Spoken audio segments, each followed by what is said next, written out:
And thank you, Anne, for being willing to read from Kings without having the opportunity to read it beforehand to get all the pronunciations down. I need a volunteer who's willing to listen to something for me and maybe talk into a microphone. Awesome. Okay.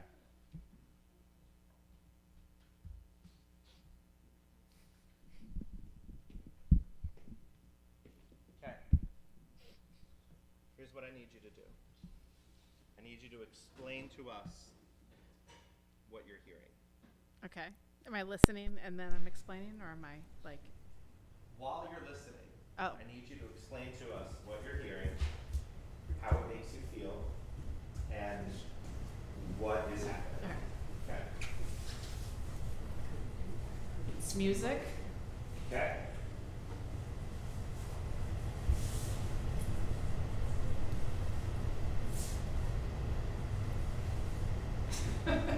You don't want me to see the screen, do you? Anything else? I mean, music, voices, not words.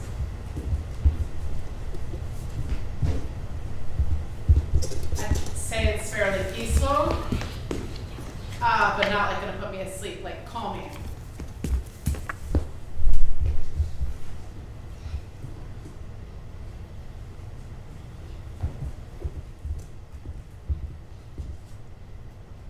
And very repetitive.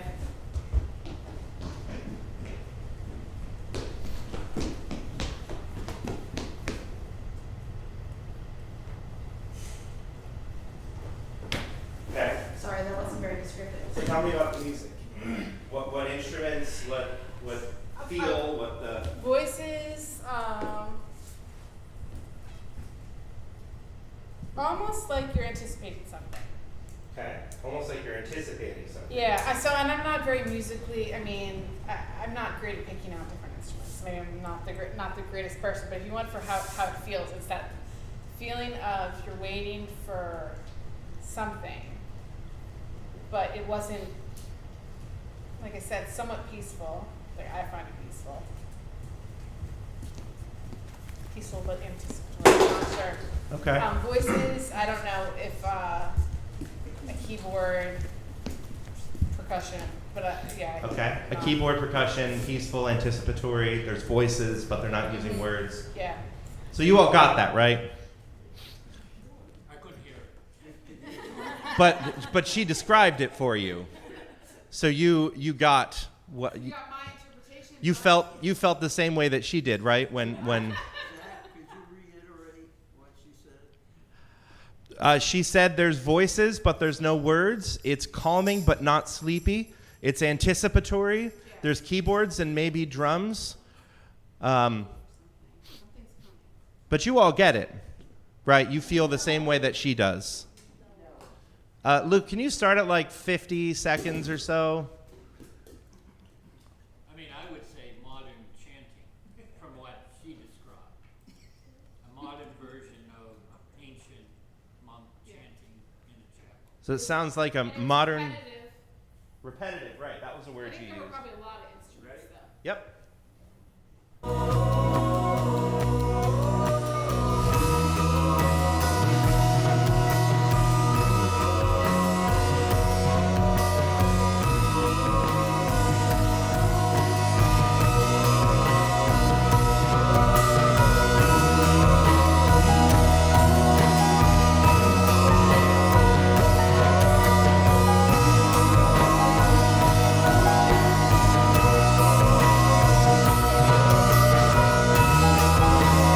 All right, that's probably enough.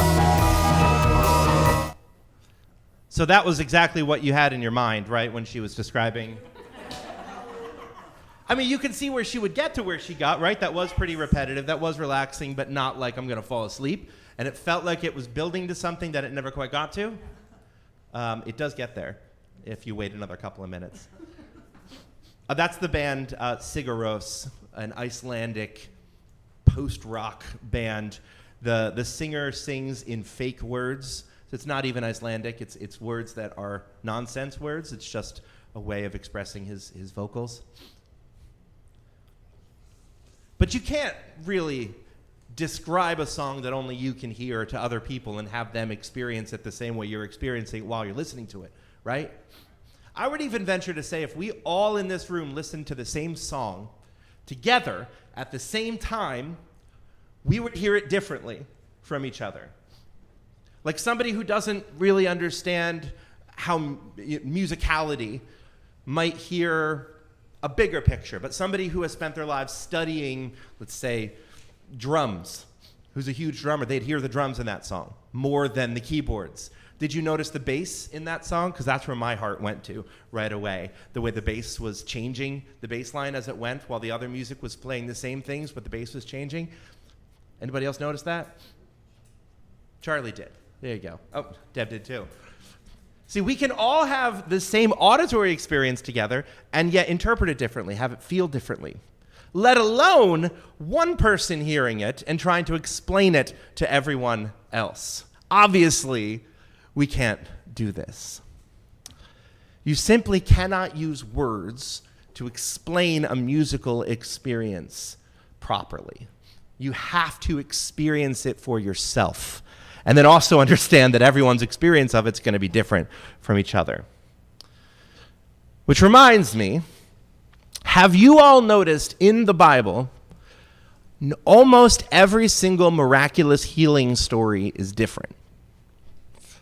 There is not one set way to cure somebody in the Bible of an illness. It's usually leprosy. They dealt with a lot of this. It's not just modern leprosy. Anytime there's a skin disorder, they called it leprosy, and that was considered like a you're out kind of disease because people don't want to catch that kind of stuff. It's usually pretty contagious if you've got welts on you or whatnot. But they might even consider eczema to be leprosy, or what is it? Vitiligo? Is that what Michael Jackson had? They would have considered that leprosy, psoriasis, all kinds of things they would consider leprosy, which would mean you're out. But if you look throughout the Bible, especially in the miracles of Jesus, man, everyone gets healed in a different way. Jesus spits on one guy's eyes, right? We don't do that in our churches. One time, Jesus heals a guy's servant. He doesn't even have to go there.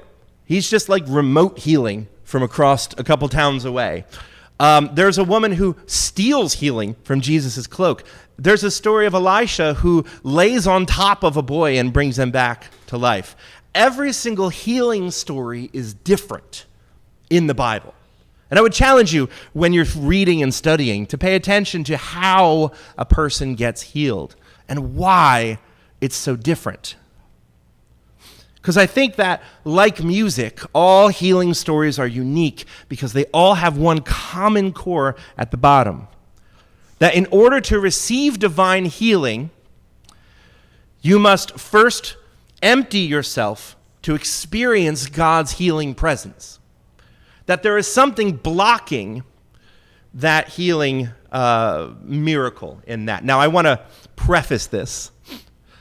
I'm not saying to any of you that if you've prayed for healing and it didn't happen, that there's a problem with you. You didn't pray right. You've got some hidden sin that's keeping you from seeing the miracle, because this is obviously the problem of miracles, is that if there was a way to make them work, nobody would ever die. And every faith healer would be thousands of years old at this point. Truth is, we don't understand why miracles happen. But in the scriptural story, they all happen for a reason. So I'm just talking about in the story of Scripture, healings happen for a reason. So in our story today, we've got Naaman, who was a great general in the nation of Aram, which I'm sure all of you are very familiar with Aramaean history, right? We don't have any ancient Semitic scholars here, I would imagine. This is one of Israel's neighbors, and one of their worst neighbors. And in talking about this before, compared it to like Russia and Ukraine, and the long history of raiding parties, of taking annexing Crimea and then coming over and taking this part and taking that part. There's been a back and forth between Israel and Aram for generations. These two are not friends. In fact, one of the characters we meet in the beginning is a slave girl that was stolen from Israel during one of those raiding parties from Aram. And so you've got this guy, Naaman. He's a general of the bad guys. And he finds himself with a skin disorder. And it is going to stop him from being a part of his people. He's not going to be able to lead his people. He's not going to be able to do his job. He's not going to be able to be out in society, in the marketplace. While he has this skin disorder, he needs to stay home in quarantine. It's miserable. And so this servant girl says to him, well, I wish that you could go to my people, because my people have access to the one true God who can heal you. And so Naaman does whatever he can in all of his power to get what he needs. So he gets a letter from the king, leveraging his political connections. He brings with him the modern equivalent of $3 million to go get treatment in this foreign place that are his enemies. So you can imagine one of Putin's generals finds out that there's a doctor in Kyiv who can cure this type of cancer that he has that nobody else can. And so this Russian general tries to go to Kyiv with millions of dollars to get treatment from this guy. You can already feel this tension, right? And so he's trying to use his connections, his power, his money to get what he needs, which is healing. And instead of walking in there and paying $3 million and giving his letter of recommendation and maybe showing a little bit of how shiny his sword is to scare Elisha, Elisha doesn't even go out to see him. He doesn't go out there, accept the payment, put hands on him, and heal him. No, because that would be playing into what Naaman believes about himself. The walls he has put up around himself, his privilege, his power, all of that, that would be playing into what he has filled himself with. So instead, Elisha sends, his intern to go out there to meet the guy out there and says, here's what you got to do. Go wash yourself in this muddy river down the street. I'm not even going to be there. But I want you to go wash yourself in this river down the street. And he's furious, because of course he is. He's not the kind of guy that you tell that kind of message to. He's the kind of guy who says jump and everyone says how high, because they're afraid of him, because he's rich, he's powerful, he's well connected. He's filled himself with himself. But Elisha is telling him in this moment that if you want to be healed, if you want the power of the Spirit of God to do something in your life, I need you to empty some of that out of you. There's no room in you to be filled. So I want you to go to your enemy's dirty river, and it's not a clean river. And I need you to go wash yourself in your enemy's river. And I'm not going to accept any money, and you'll be cleaned. And that's a hit. It's a hit to his personal pride, his professional pride, his national pride, right? He says, why can't I go to my great rivers in my hometown? Why do I have to go to this dirty backwater right here? He's got national pride that's being crushed as well. But in order to be healed, Naaman needs to give up the very things that make him who he is, to empty himself of his privilege, his pride, his power, so that he can be filled with the Spirit. And Naaman, an enemy general, was not only healed that day of his skin disease, but he was forever changed by an encounter with the divine. And that, I think, is why most of you are here, I would imagine, unless you're here because your parents brought you. Because you are looking, searching for a true encounter with that which is both beyond everything, but also within us. That presence of the divine that you can feel. The book of Ecclesiastes says that God has put eternity into the hearts of us, but not the minds to understand it. that you have touched and tasted something and you want more.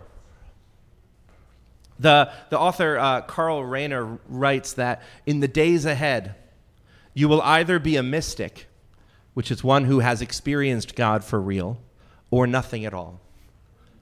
And I think that's true, and I think we're seeing that played out, that there's this accelerating discontent with religion and the order that it offers to us, the stability that it offers to us, and a growing hunger for something more, something personal, something that you can feel and experience, that experience of having the headphones on yourself and hearing the music yourself, the freedom to interpret that yourself, to not have to listen to what somebody else says about the thing. We are craving something more connected, something more life-giving and mystical. We're awakening to the truth that God is available to all of us, not just those of us with degrees, but to every single human being on this planet. God is available to us to touch and feel and know personally. And I think that we're all yearning for a taste of that. But just like Naaman, in order to get there, we need to empty ourselves. Learning to experience God is actually a process of unlearning, of unknowing, of unmaking, unbecoming. It's not about filling ourselves with new knowledge or filling our lives with good works, with good teachings, good actions, good morals, but rather about emptying ourselves of what we think we need to make us who we are. I'm reminded of this quote from the Tao Te Ching, and that's the next slide up there. Ancient wisdom text, which says 30 spokes are joined together in a wheel, but it is the center hole that allows the wheel to function. We mold clay into a pot, but it is the emptiness inside that makes the vessel useful. We fashion wood for a house, but it is the emptiness inside that makes it livable. We work with the substantial, but the emptiness is what we use. We work with the substantial, but the emptiness is what we use. Can we just take a second with that?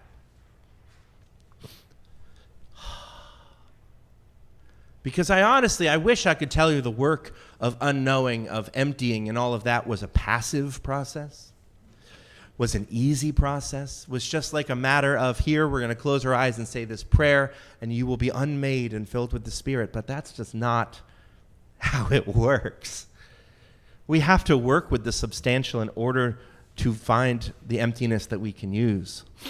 This process is going to require deep, intentional self-discovery, perhaps even therapy, in order to unravel the mess, this mess of self-protective layers that you've covered your true self with. So I think we all have done that, haven't we? That in order to survive our past trauma, we have put up walls, we have created facades within us in order to protect us from the world. But this process is going to require us to be honest and open about that, to dig deep into our motivations, to learn what it is that we have to let go of. It's only possible to empty yourself when you know what it is that you're emptying yourself of. And this process can be hard, it can be frightening, it can be lonely, but it doesn't have to be lonely. Because you, friends, have a community of faith that is doing this with you. This is a community of faith built on the principles that we are gathered, we are united by our common love and not our common beliefs. So when those beliefs change, when you dig deep within yourself and you don't like what you find, we're still with you. And we will always be with you. We'll be with you as you work through your past traumas, and then as you experience the utter transformation that comes from being filled with the Spirit of God. So friends, my prayer for you today is that you may have the wisdom to know yourself, the strength to let yourself go, and the joy that comes from an indescribable connection to the divine itself.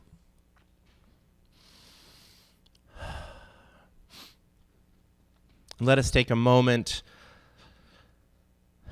of reflection to soak that in.